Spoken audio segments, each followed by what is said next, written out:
Hi there, my name is Dante Alaman and I'm from OctoberPanicAttack.com, and I'd like to tell you about Devil's Folly Haunted Barn. That's in Allentown. It says rated PG-13 if you see that ticket there. And this is Devil's Folly. These guys are in Allentown. They're a stone's throw away. They're 30 minutes away from another attraction that we reviewed called Easton Haunts. And we actually did Easton Haunts and Devil's Folly in the same night, which was a blast. And Devil's Folly is across the street from a school, and you actually park your car in the school. And it's just like, you know, this is what October's all about. You know what I'm talking about? Like, it's weird. You know, you park in a school, the school's obviously closed, it's late at night, it's in a neighborhood, so there's like nice homes around, and the air is brisk and it's cold, and you smell a bonfire. As you're walking out of your car, you see human blobs rolling around the street. You'll see what I mean. Completely bizarre. The ticket booth was like outside, like a movie ticket booth, and it had webs in it and black lights, and it was bizarre. It was just really bizarre, the whole experience of waiting outside. And something really unique about this haunt, and there's a lot of things, was that they won't allow you to go in until the other group is completely done. Now, there's only one attraction at Devil's Folly, okay, and it's $15, as you can see here, so it's a nice price, and I thought it was totally worth it. And they don't want you to be in there with anybody else. So we had a group of 5 people, and they said 5 was good. It really was. So you're never going to run into anybody else, and you're never going to, you know, catch up to anybody or anything like that. So it was a really unique approach to what they did in terms of, you know, really waiting for everybody else to kind of be done. And they have a very elaborate system here, supposedly, that involves walkie-talkies, and everybody inside the house is communicating, and so they know where they are, and so then they move the next line in. A lot of very weird and bizarre things happened tonight at this place. This is their 4th year. Their 4th year? This is their 4th year, okay? This is their 4th year. So I don't know if you've gone previous years. I haven't. This is my 1st year there, and our group really, really enjoyed it. I mean, some members of the group just enjoyed pieces of it, but I enjoyed all of it. I'll say that right there, and I'm the one doing the review, so, you know, there you go. It was, some members of our group enjoyed pieces of it, and you know, I just thought this thing was flabbergasting. You know, you start off, I don't want to give stuff away, but let's just say it involves very small children, very weird situations. I hope that you're physically able to do things like slide into bones and crawl and be caged like an animal. And you're going to take probably the most unique hayride you've ever taken before. Hope you're not too claustrophobic. Very weird characters in this place. A lot of them seemed really young too, and it's in a barn. You start off in the basement and you go up floors, and you get a little bit lost along the way, and it almost seems like a maze sometimes. And there's actors everywhere, and the actors like to follow the people in the back of the line. And there's a lot of communication with the actors as you're trying to figure out what to do next. At one point, they even give you a light, because if you didn't have the light, you'd be crawling in a pitch black nothing. This thing started in the basement, and it started in sheer chaos. I think of the opening credits of The Devil's Rejects. That movie, The Devil's Rejects by Rob Zombie. That's all I'm going to say there.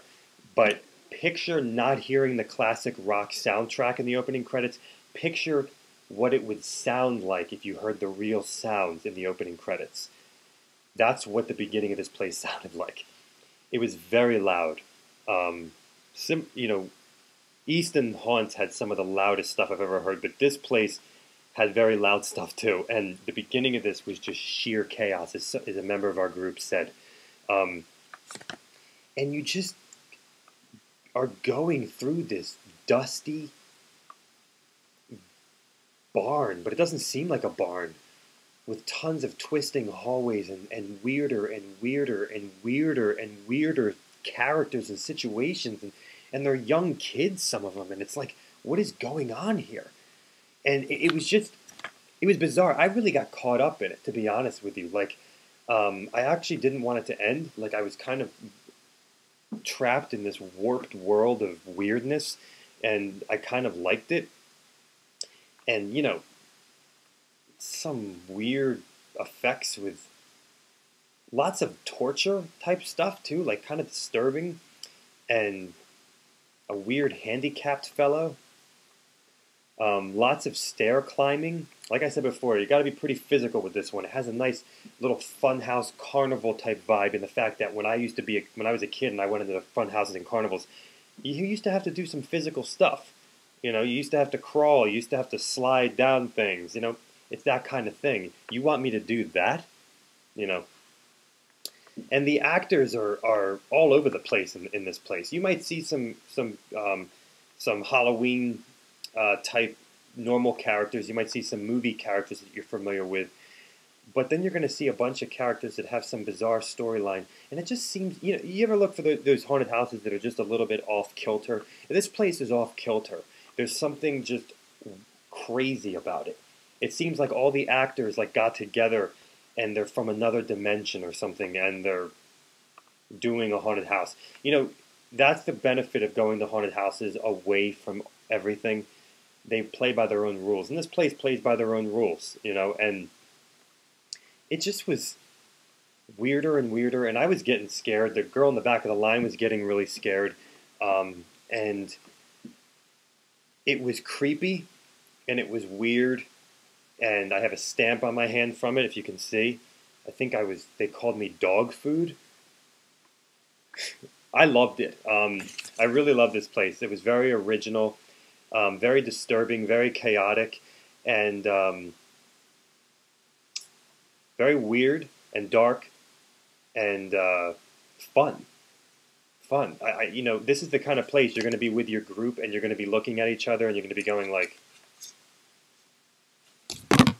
I don't know what's going on. Members of our group had various opinions on this place, but like I said before, everybody agreed in the group on those really solid moments, and this place had a lot of really solid moments.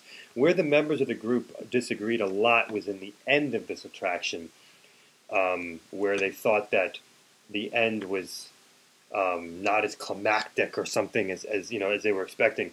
I have to admit, the end was quite weird and quite unexpected and quite what in the world is going on, especially since we weren't sure if the people in the last room were in character, or it seemed like they were laughing at us, or it was weird. I didn't know what was going on.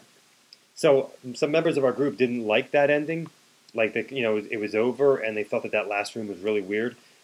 I, on the other hand, I am attracted to weird, bizarre, off-kilter phenomenon that makes me not know what in the world is going on. I kind of like that. And so this is Devil's Folly Haunted Barn.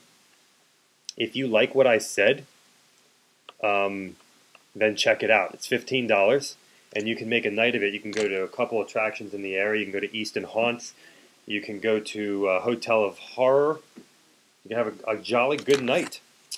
So there's Devil's Folly, folks. I would say that I haven't quite seen anything like it before. If you want something like that,